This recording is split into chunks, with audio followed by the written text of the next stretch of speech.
Mr. Dufresne, describe the confrontation you had with your wife the night that she was murdered.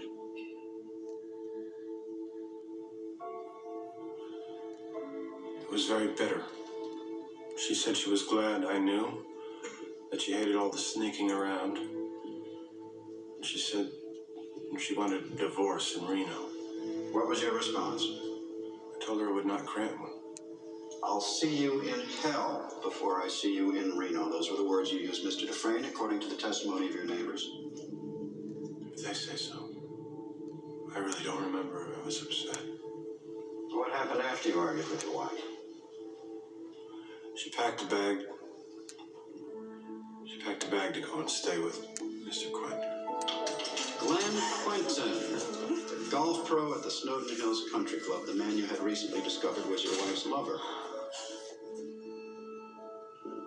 Did you follow her? Went to a few bars first.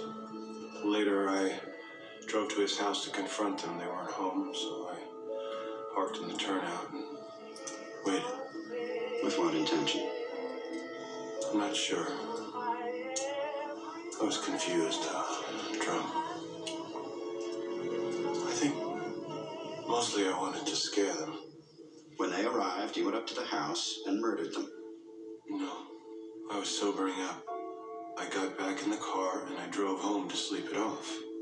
Along the way, I stopped and I threw my gun into the Royal River. I feel I've been very clear on this point. Well, where I get hazy is where the cleaning woman shows up the following morning and finds your wife in bed with her lover riddled with 38 caliber bullets.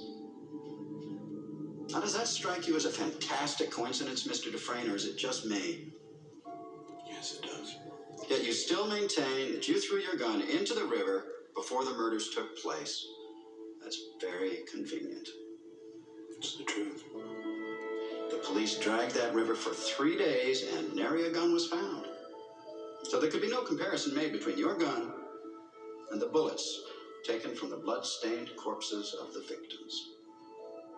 And that also is very convenient, isn't it, Mr. Dufresne? Since I am innocent of this crime, sir, I find it decidedly inconvenient that the gun was never found.